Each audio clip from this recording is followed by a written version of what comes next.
नमस्कार विद्यार्थी मित्रों। तो आज हम हिंदी पाठ्य पुस्तक में चैप्टर 6 मेरी बीमारी श्यामा ने ली, उसी के बारे में आगे के टॉपिक के बारे में चर्चा करेंगे।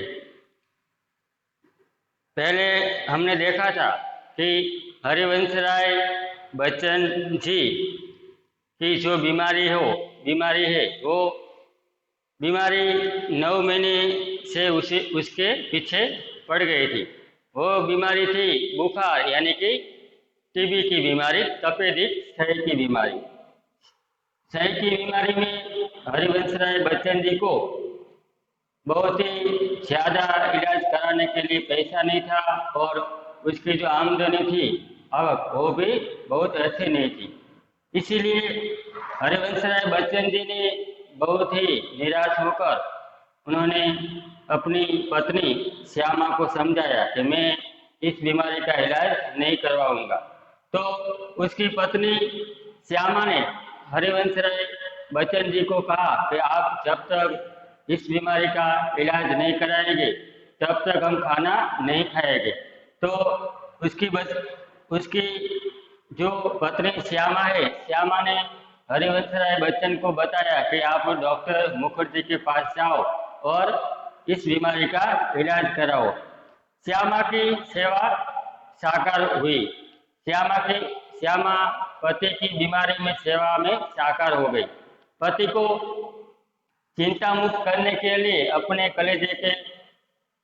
कलेजे पर पत्थर रखकर वे बोली, आप दवा कराओ, कर्ज तो मैं भी मरने के बाद भी भर दूंगी, लेकिन आप चिंता मत करो, पैसे की बात मत करो, मैं आपकी इलाज कराऊंगी। तो आज हम उसी का जो आगे का टॉपिक है उसी के बारे में चर्चा करेंगे।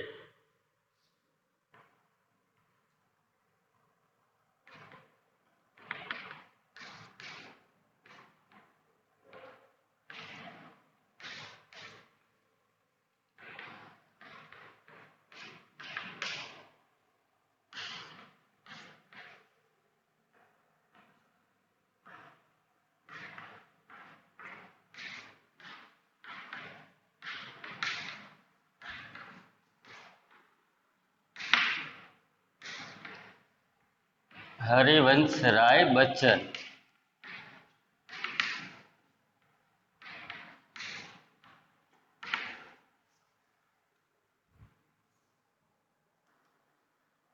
हरिवंश राय बच्चन जी ने बताया कि 15 दिन में उसके इलाज में उसके पास जो पैसा बचे थे वो तो खाली हो गया, अपना बटुआ खाली हो गया। पिताजी को हर भी ये बात उसको बताना नहीं चाहता था। अपनी वृद्धावस्था में पिताजी शांति से बैठे और उसका जो एक घर था शरण स्थल, उसी को भी उनके पिता ने बताया, मैं आपके इलाज के लिए मैं अपना घर भी बेच दूंगा, आप अपनी चिंता मत करो। डॉक्टर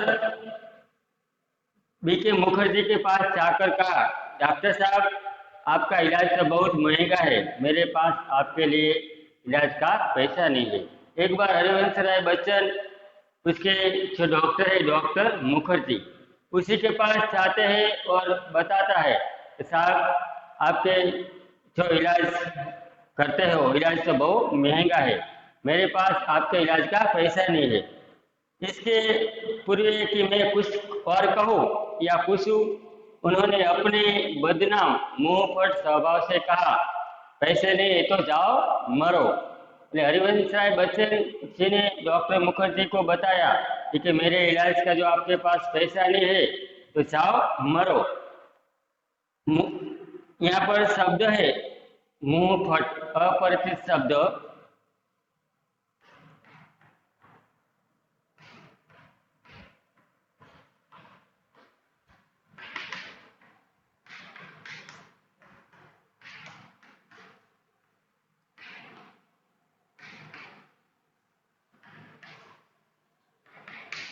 मुंह फट यानी कि स्पष्ट बोलने वाला, स्पष्ट बोलने वाला।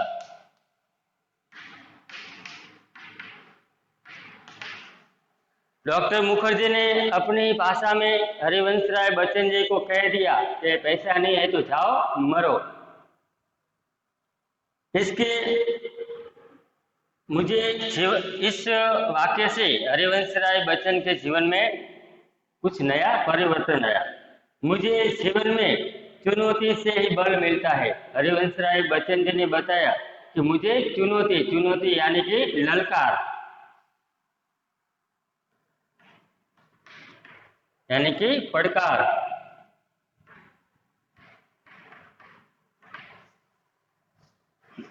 वे यदि मुझे 100 वर्ष जीने का आशीर्वाद भी देते तो शायद जीने के लिए संघर्ष करने का मुझ में इतना बल न आता जितना मैंने उनके जाओ मरो शब्दों से संचय किया।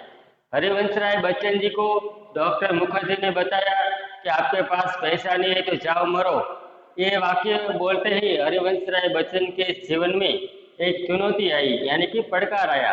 उन्होंने देखा कि जो डॉक्टर मुखर्जी 100 वर्ष जीने का आशीर्वाद देते तो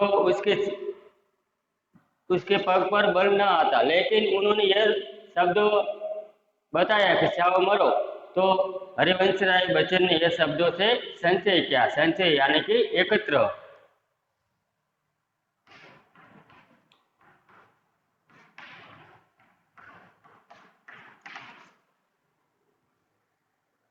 लड़कपन में मेरे पड़ोसी बाबू मुक्ता प्रसाद ने लुई कोने के पानी के इलाज से मुझे परिचित कराया था।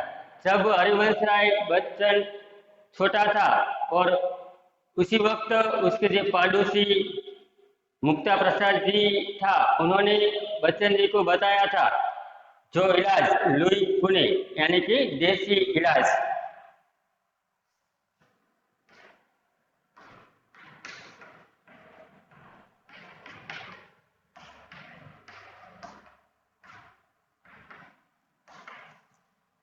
मुक्ता प्रसाद जी ने बच्चन जी को देसी इलाज बताया था। एलोपैथी में सही के मेरी ऐसी बीमारी के लिए ठंडे ठंडे पानी के टब में बैठकर सिटीज बाथ लेने का विधान था। उन्होंने बताया कि लुई कोने का इलाज ऐसा इलाज है कि ठंडे पानी में टब में बैठकर कि ठंडे पानी से नहाना चाहिए। वो एलोपैथी के उपचार यानी कि अंग्रेजी उपचार से यह उपचार बहुत ही सस्ता है, देसी इलाज है। लोगों को दूध घी मक्खन अंडा अधिक से अधिक दिया जाता था। इस देसी इलाज में जो टीबी के बीमारी वाले होते हैं उसी को मक्खन अंडा दूध घी अधिक से अधिक ज्यादा से ज्यादा दिया जाता था। कुन्ने के इलाज में सीखना मना था।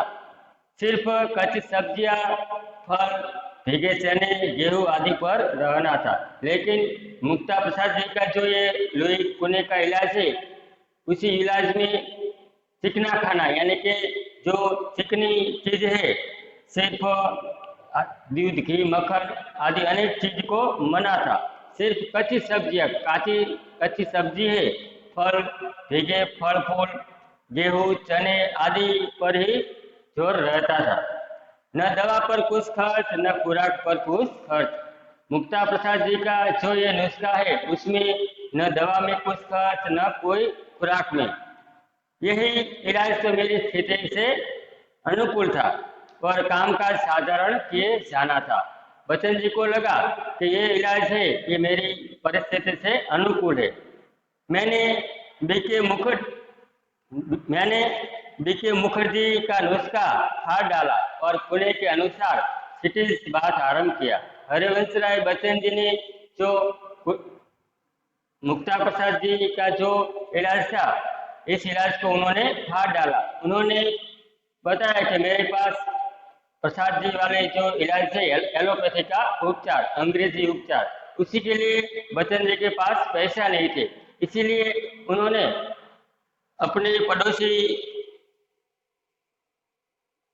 अपने पड़ोसी ने जो इलाज बताया लुई कोने का देसी इलाज वो उसके बहुत अच्छा लगा। इसीलिए उन्होंने डॉक्टर मुखर्जी का जो इलाज एलोपैथी का था वो फाड़ डाला।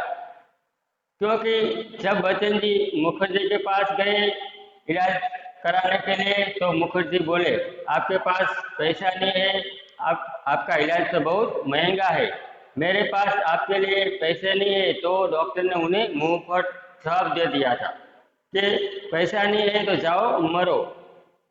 इस वाक्य से जीवन में बच्चन जी को चुनौती मिली। तो यहाँ पाठ का जो सार है, जीवन में चुनौती से ही बल मिलना।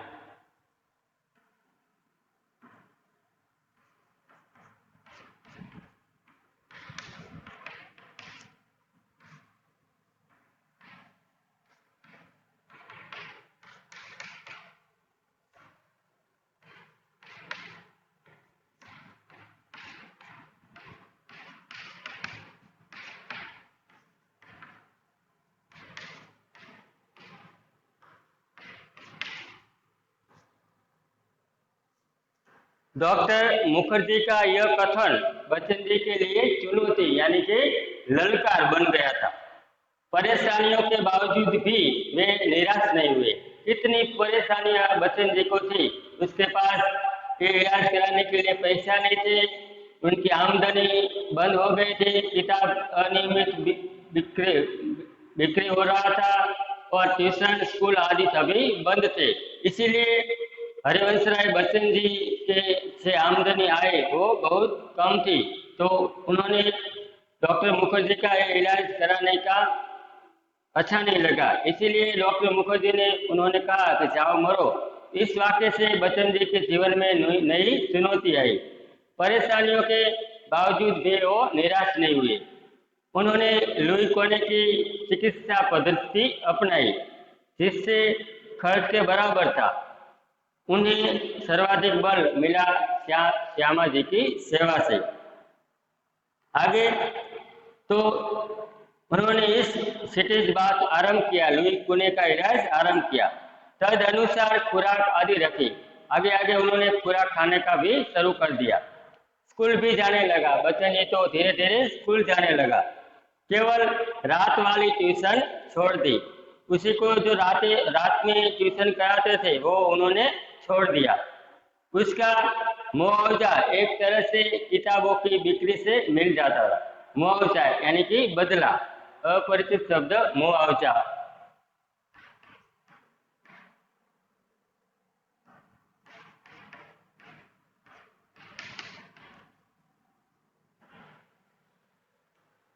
बदला, मुआवजा यानी कि बदला।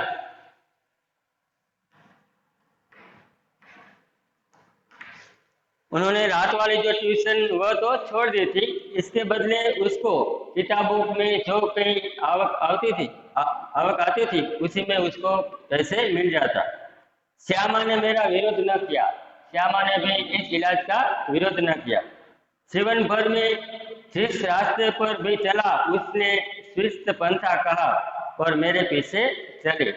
हरिवंश राय बच्चन जी जो कार्य करते थे उसी में उसकी पत्नी श्यामा ने कभी विरोध नहीं किया। वो अपने पति के रास्ते पर चलने वाले श्यामा थी। मेरी स्नान चिकित्सा के संबंध में मैं भी वो प्रतिदिन अपनी सेवा सहयोग देती रही। हर दिन बच्चन जी की सेवा करती रही।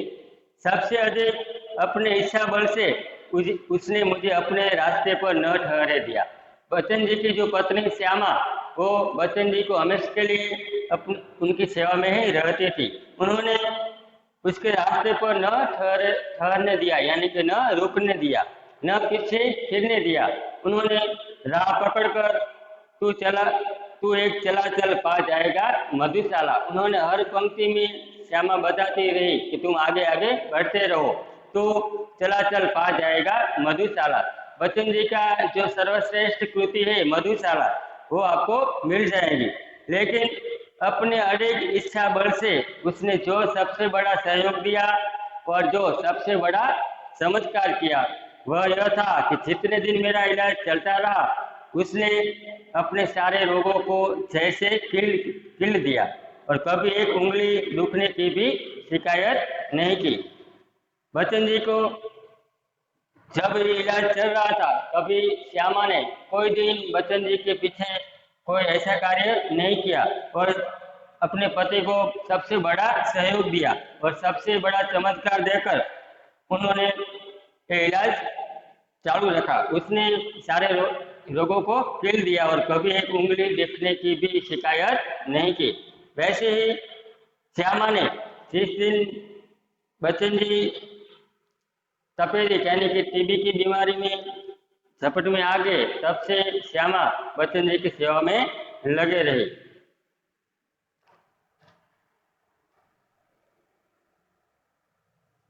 शायद उसके प्रति इस निश्चिंतता ने मुझे अपने रोग से लड़ने का जितना बल दिया उतना किसी चीज ने नहीं।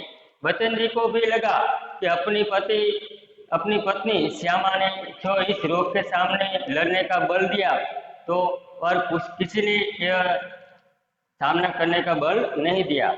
इस आत्मनियंत्रण, आत्मनिग्रह, इच्छा बल, हठ योग की समझ में नहीं आता, उसे क्या नाम दूं।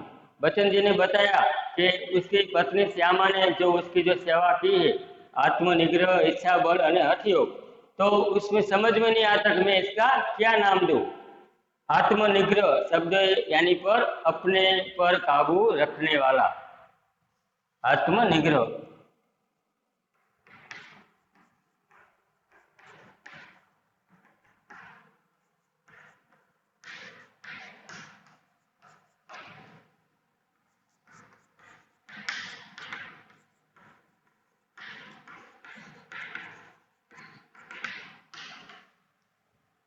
अपने पर काबू रखने वाला, हठ योग यानी कि योग का प्रकार।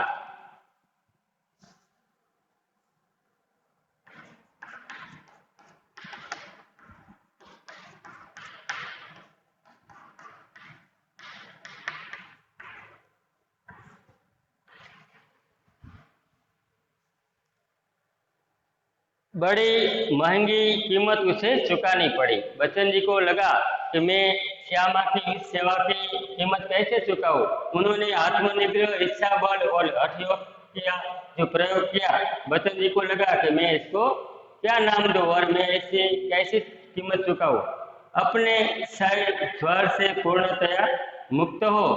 जिस दिन मैंने सामान्य भोजन किया, बच्चन जी की जो टीबी की बीमारी थी, वो टीबी की बीमारी में वो मुक्त हो गया। उस दिन उन्होंने सामान्य भोजन लिया। वो दिन था 15 अप्रैल 1936 को। ठीक उसी दिन वह चारपाई पर गिरी और फिर न उठी।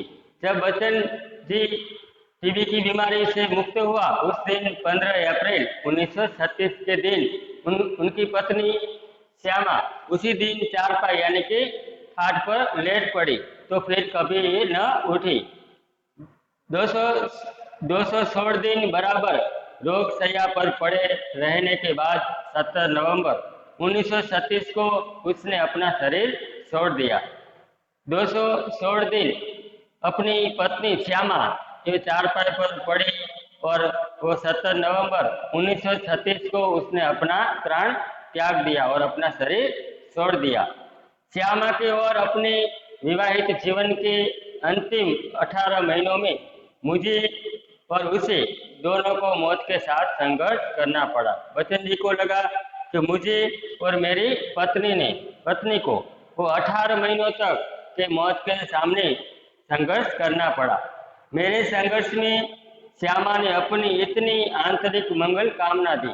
बच्चन जी की स्वास्थ्य के लिए श्यामा ने इतनी प्रार्थना की, आंतरिक मांगल्य की, इतनी दुआएं की, इतना सहयोग दिया, इतनी सेवा दी, इतना अपने को दिया, इतनी अपनी ओर से मुझे चिंता मुक्त रखा कि मैं उसे संघर्ष में विजय हुआ। बच्चन जी मानते थे कि मेरी बीमारी कोई अच्छी बीमारी न थी। टीबी की बीमारी भयानक बीमारी थी उस वक्त। तो अपनी पत्नी श्यामा ने उन्होंने इतना साथ सहकार दिया, सहयोग दिया, सेवा दी और अपने को दिया, इतना अपने से मुझे चिंता मुक्त किया, लेकिन वो अपनी बीमारी में विजय न हुई। पर उसके संघर्ष में बहुत मैंने अपनी शुभकामना दी, बहुत सहयोग दिया। बच्चन जी ने श्यामा को उनकी संघर्ष में बहुत सहयोग दिया और सेवा दी और अपनी मंगल कामना दी। जिस दिन बच्चन जी शय की ज्वारी से मुक्त हुआ, उसी दिन श्यामा ने खाट पकड़ी और वे फिर कभी न उठी। यहाँ पे पाठ का सार है आगे का। श्यामा ने महंगी कीमत चुकाई।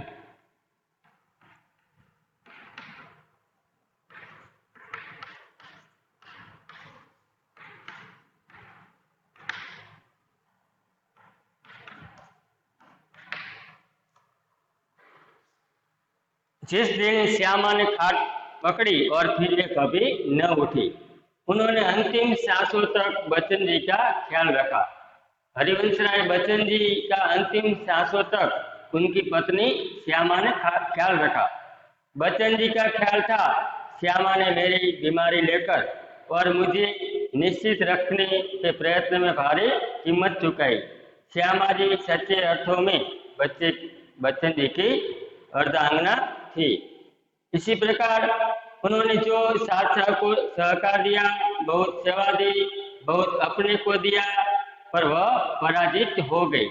संभवत एक मोर्चे की कमजोरी से वह मेरे विषय में मृत्यु की अंतिम सांसों तक चिंता विमुक्त नहीं हो सकी। बच्चन जी कहते थे कि मेरी पत्नी श्यामा को उनकी मृत्यु की अंतिम सांसों तक मेरी चिंता मुक्त नहीं हो सके। उन्होंने पूरे जीवन मुझे साथ सहकार सहयोग दिया और मेरी अर्धांगिनी यानी कि अर्धांगिनी वो उसकी पत्नी थी। इसलिए हरिवंश राय बच्चन जी ने बताया है कि मेरी बीमारी श्यामा ने ली है। बच्चन जी की बीमारी में उनकी पत्नी श्यामा ने तन मन और धन से उनकी सेवा की। सेवा करते करते स्वयं उनकी पत्नी श्यामा बीमार हो गई और बीमारी में उनकी मृत्यु हुई। तो प्रस्तुत आत्मकथा में बच्चन जी ने अपनी पत्नी श्यामा के प्रति जो भाव व्यक्त किया है उनकी आत्मकथा में, उसके बारे में यहाँ चर्चा की गई थी। तो आज हम इस पाठ के जो स्वाध्याय के महत्वलक्षी व्याकरण है उसी के बारे में चर्चा करेंगे।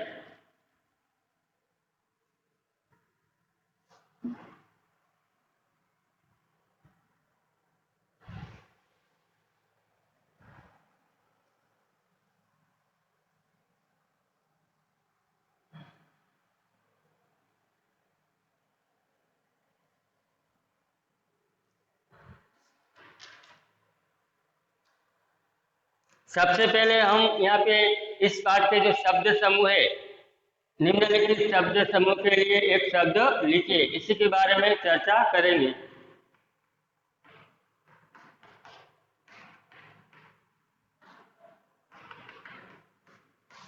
जिसमें पहला शब्द है जहां शरण लिया जा सके।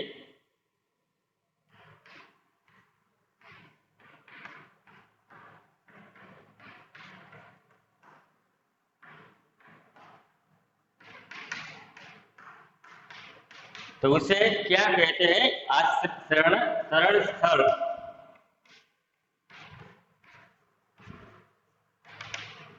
आगे का शब्द समूह है 100 बरस जीने का आशीर्वाद।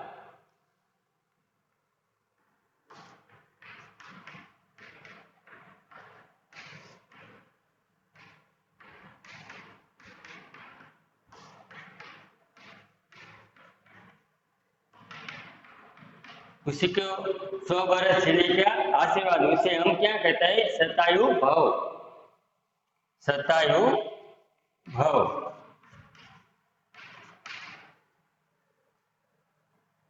आगे का शब्द समूह है जिसे चिंता न हो। जिसे चिंता न हो।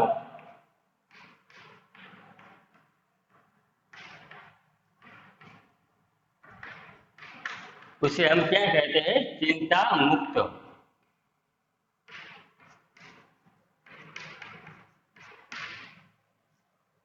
आगे का शब्द समूह के बारे में शुभ मार्ग पर चलने का आशीर्वाद।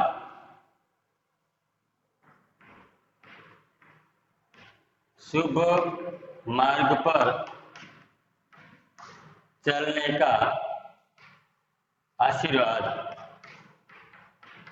शुभ मार्ग पर चलने का आशीर्वाद, उसे हम कहते हैं स्वस्थ पंथा।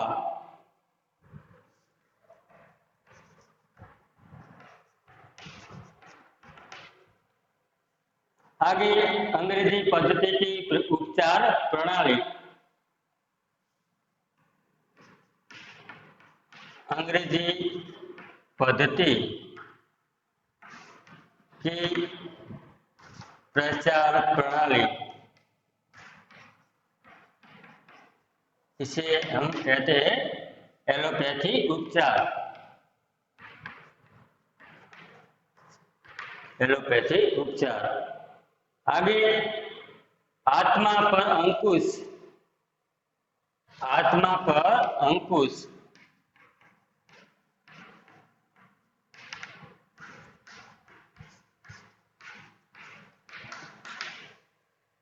यानी कि आत्मनिग्रह।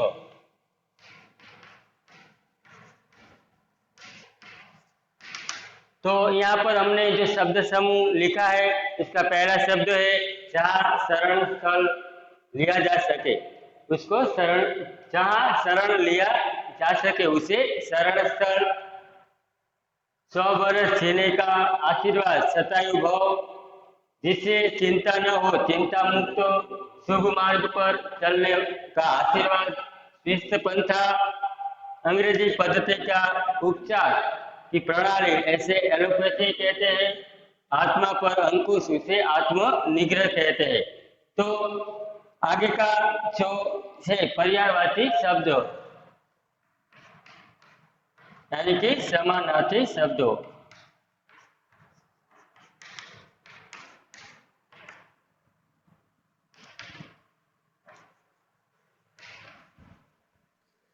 उसी में पहला है नुस्खा। नुस्खा यानी कि तरीका, उपाय।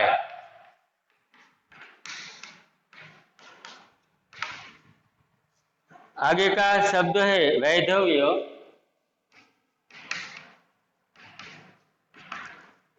वैधव्य यानी कि विधवापन।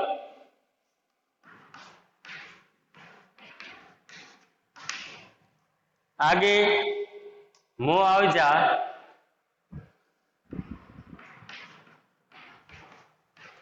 यानी कि उसे कहते हैं बदला। आगे का शब्द है संचय, यानी कि संग्रह। और साख, आबरू, प्रतिष्ठा।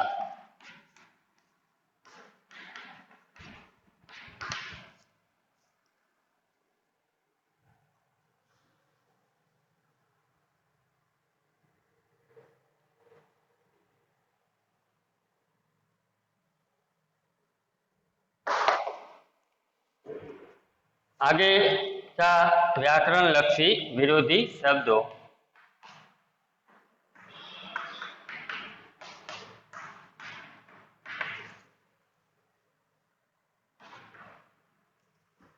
उसमें पहला है चिकना, यानी कि उसका विरोधी है खुरदरा।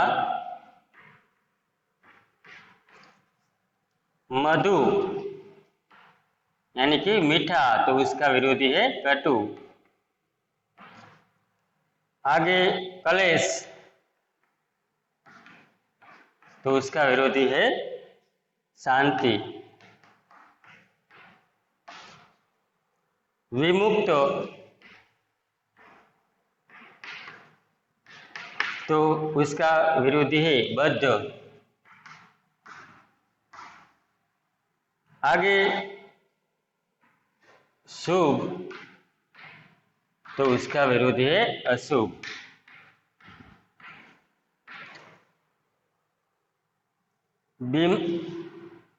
बीमारी, तो तंदुरुस्ती।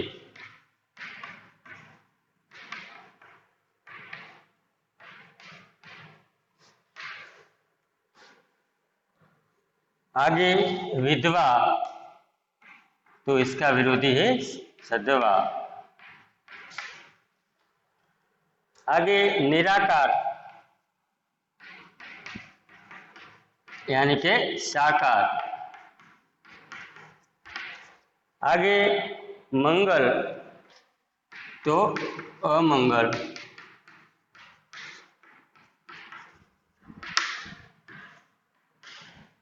तो यहाँ पे हमने जो विरोधी शब्द लिखा है, पहला चिकना, तो इसका विरोधी है खुरदरा। मधु यानी कि इसका विरोधी कटु। कलेश तो शांति, विमुक्त तो बद्ध, शुभ तो अशुभ, बीमारी तो तंदुरुस्ती, विधवा तो सधवा, निराकार तो साकार और मंगल तो अमंगल। तो विद्यार्थी मित्रों, आज हमने जो मेरी बीमारी श्यामा ने ली, इस पाठ में बच्चन जी की जो बीमारी थी वो उसकी पत्नी श्यामा ने ले ली। इस पाठ की जो समझूती थी, साथ साथ व्याकरण लक्षी, समानार्थी, पर्यायवाची, शब्द समूह शब्द लिखा, वो अपनी नोटबुक में लिखते जाना है। तो मैं आज इस पाठ की समझूती यहाँ पूरी करता हूँ। आगे के लेक्चर में फिर मिलेंगे। अस्तु, जय हिंद।